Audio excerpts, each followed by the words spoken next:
Yesus menengadah ke langit dan berdoa bagi para pengikutnya. Adik-adik, orang muda, Bapak Ibu, saudara-saudari sekalian yang terkasih dalam Kristus.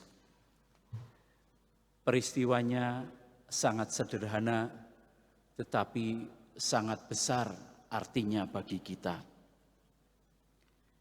Tuhan Yesus menengadah ke langit dan ia berdoa. Ia memohon kepada Bapa bukan bagi dirinya sendiri dan bukan hanya bagi para muridnya, tetapi juga bagi orang-orang yang percaya karena pemberitaan para murid. Stefanus di hadapan Mahkamah Agama Yahudi, penuh Roh Kudus, lalu menatap ke langit. Ia melihat kemuliaan Allah. Ia melihat Tuhan Yesus di sebelah kanan Allah. Maka Stefanus berdoa, mohon pengampunan bagi orang-orang yang menyiksa dan membunuhnya. Tuhan, janganlah tanggungkan dosa itu kepada mereka. Dan itu ditutup dengan kematiannya. Apa yang terjadi ketika Yesus menengadah ke langit? Apa yang terjadi ketika Stefanus sebagai murid Yesus menengadah ke langit? Dan apa yang akan terjadi kalau Bapak Ibu, saudara-saudari sekalian menengadah ke langit dan berdoa? Para guru rohani biasanya men-sharingkan pengalamannya kurang lebih begini. Ketika orang mengarahkan hati kepada Tuhan, menengadah ke langit, ia tidak hanya melihat kemuliaan Tuhan, tetapi ia juga melihat kerapuhan kemanusiaan yang ada pada dirinya dan orang-orang di sekitarnya. Dan itu persis yang dialami oleh Stefanus. Ketika dia menengadah ke langit berdoa, dia juga melihat kemuliaan Allah, tetapi juga melihat bagaimana ada kekuatan jahat dengan keinginan untuk menyiksa, bahkan keinginan untuk membunuh, itu sedang berjalan. Dan dia adalah korbannya. Tetapi ia justru berdoa bagi orang-orang seperti itu.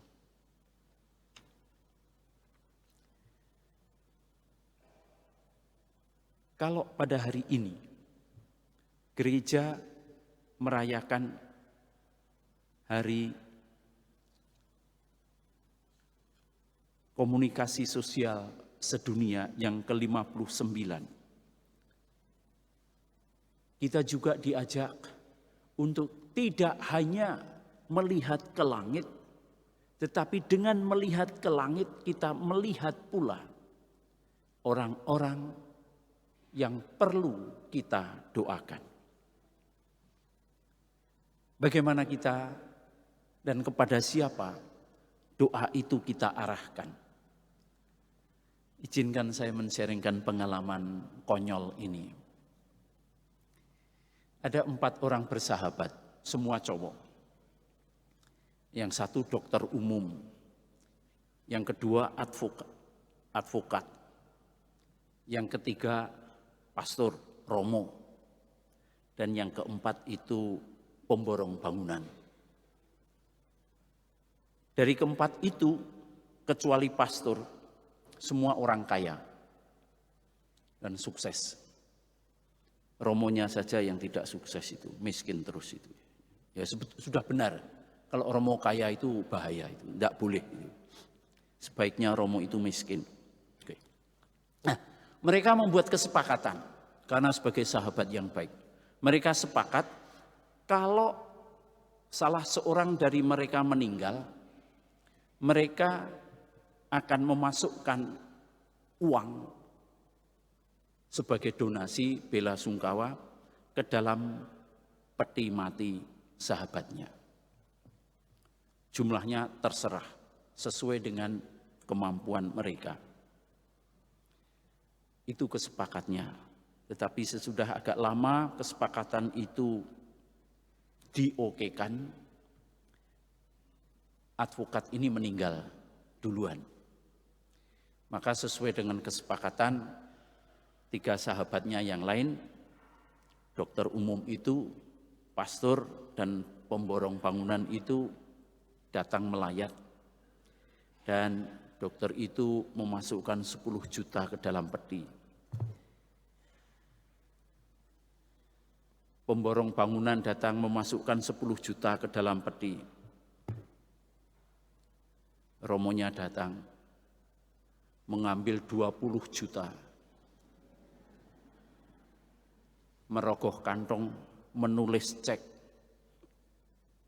30 juta ditaruh di peti.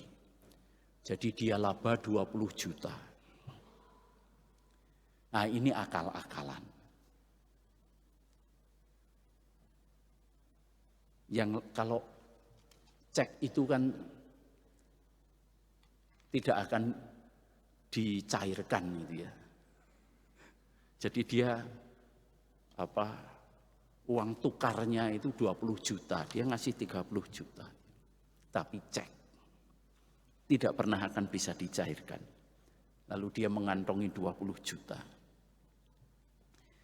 Bapak Ibu, saudara-saudari sekalian, kekonyolan gila seperti ini sedang banyak terjadi. Orang mengatakan, secara prosedur ini benar. Aku tidak menyalahi kesepakatan. Aku tetap nyumbang, meskipun bentuknya cek. Aku tidak tetapi karena pinter lalu yang 20 juta itu diambil. Bapak Ibu saudara-saudari sekalian, mengapa kita menjadi penting untuk menggugah masyarakat kita dan kita sendiri? Bahwa yang sering terjadi dalam masyarakat sekarang kita adalah orang mudah mengklaim taat aturan atau bahkan aturannya yang dirubah untuk sebuah kepentingan bagi dirinya sendiri. Sudah sesuai dengan SOP, hanya untuk tidak mengatakan aku bisa lolos dari tanggung jawab, aku cuci tangan dari tanggung jawab. Aku taat pada aturan, tetapi menginjak-injak nilai kemanusiaan. Sebetulnya besok kita rayakan hari kelahiran Pancasila. Ini kesempatan yang sangat baik bagi umat Katolik untuk ambil bagian dalam menguatkan kembali negeri kita ini. Menegakkan kembali sila-sila Pancasila, kemanusiaan yang adil dan beradab. Peradaban kemanusiaan. Kita perlu juga menguatkan kembali apa yang sudah biasa hidup di dalam masyarakat kita, gotong royong, sebagai sebuah gerakan warga yang demokratis, yang sharing kekuatan, yang sharing kebaikan. Hari ini dalam harian Kompas, tulisan Pak Yudi Latif sangat memberi inspirasi. Juga dalam bocor Alus Tempo pada hari ini. Bahwa negeri kita sedang sepertinya melemahkan kekuatan kemanusiaan yang adil dan beradab. hikmat dalam kebijaksanaan terpinggirkan oleh kekuatan-kekuatan yang kadang-kadang tidak bisa kita baca dengan jelas. Maka pesan Paus pada Hari Komunikasi Sedunia menjadi sangat relevan.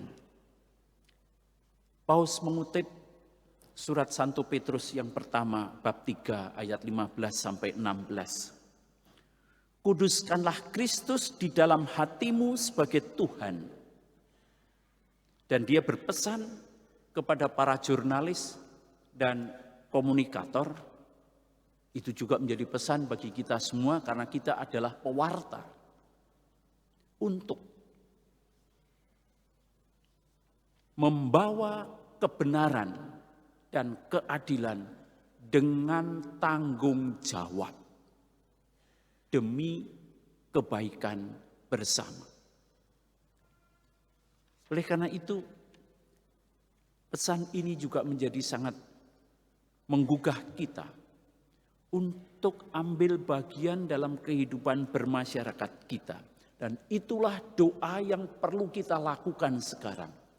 Sambil menghadap Allah, mengarahkan hati kepada Tuhan, kita juga melihat kenyataan yang meresahkan di dalam masyarakat kita. Dan kita dipanggil untuk ambil bagian, menegakkan kembali sila-sila Pancasila itu di dalam kehidupan bergereja dan di dalam kehidupan bermasyarakat. Dan sebagaimana para rasul sambil menunggu kedatangan Roh Kudus, dituntun oleh Ibu Maria yang berdoa setiap hari di bait Allah dan di rumah di ruang atas. Kita baik juga sambil menunggu kedatangan Roh Kudus, berdoa bersama Ibu Maria bagi bangsa kita.